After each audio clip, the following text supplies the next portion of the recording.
Now, the next point that we need to discuss over here is colors.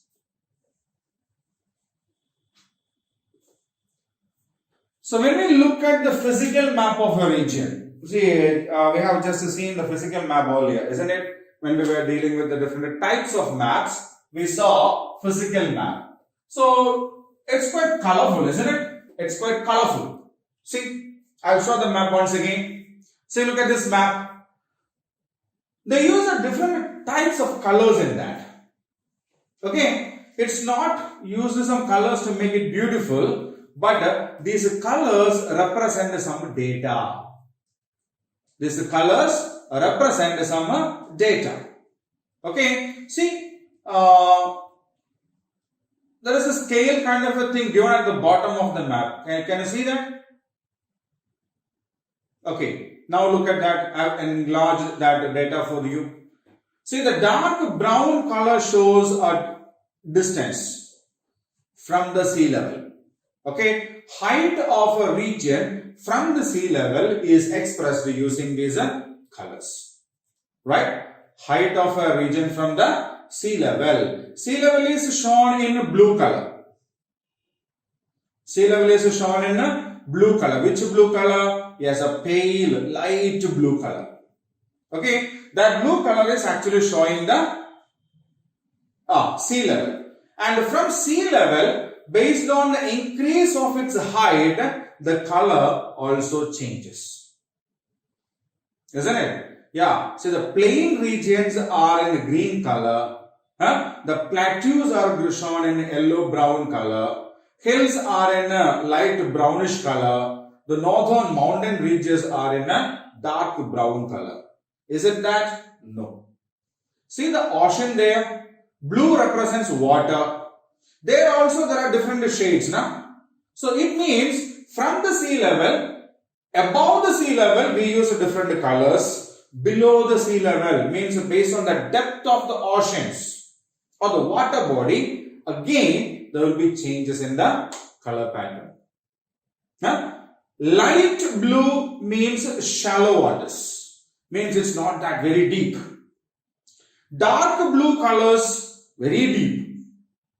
Okay, so from the sea level, above the sea levels are marked using different colors like green, which is used for plains and low-lying lands. Okay, low-lying lands. Then yellow, higher lands like plateaus.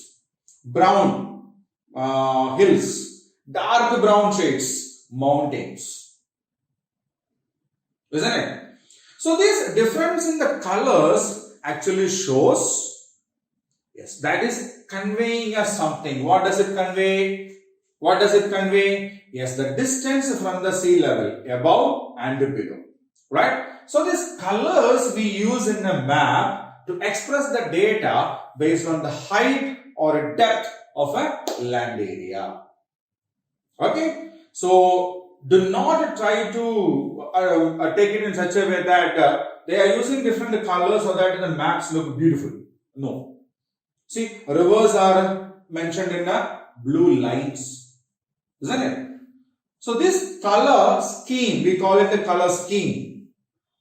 Okay, and that is used for expressing the data based on the height of a region or a distance of a region based on the sea level. Okay, so the next is the signs and the symbols that we use in a map to read it.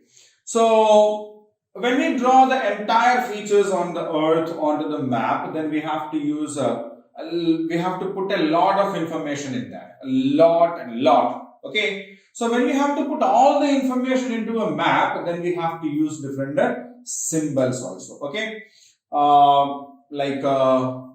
for example, if we want to draw a political map, then it should show the international boundary. For example, if we talk about the political map of India, then we need to show the boundary in between India and Pakistan, or India and China, or India or Bangladesh, India with Nepal, India with Bhutan, India with Myanmar. These are regions are called international boundaries. So when we draw a map, the international boundary will not be marked with a straight line. What do? Yeah, we have a pattern like a long with two short dots.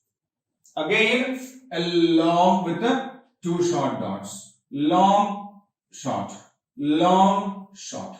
So that entire boundary will be drawn in this particular pattern.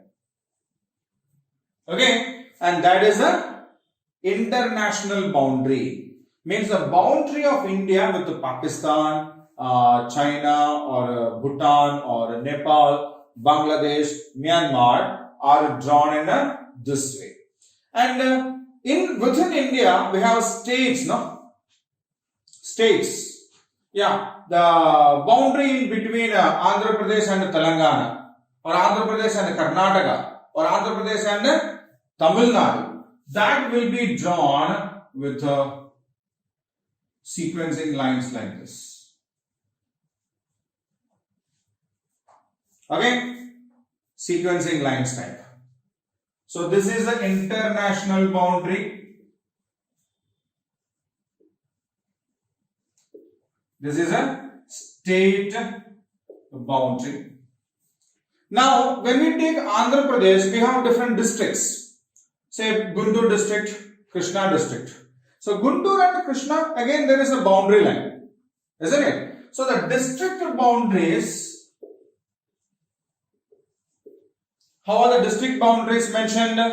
District boundaries are mentioned like this, 3 dots in a row with a gap.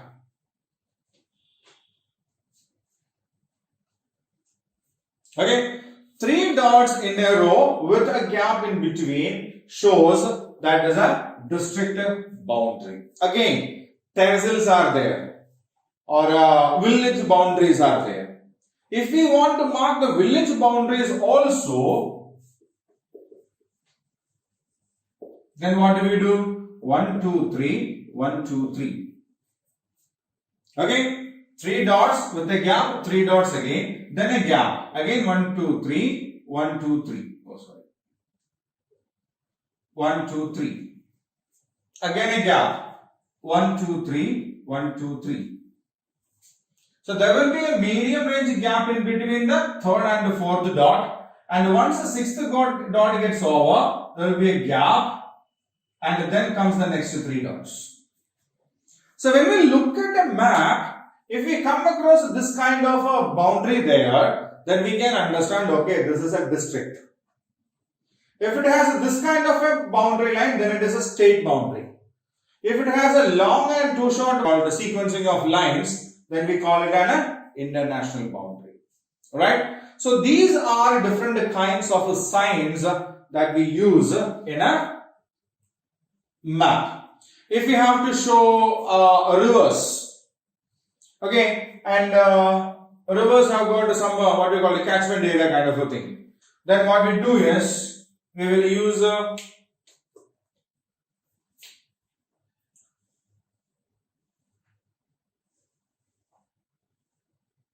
it goes like that. Okay, or if there is no catchment area, then only a blue line. If there is a stream, rivers are big, isn't it? Streams are comparatively narrow, and then we show it like this with an arrow mark.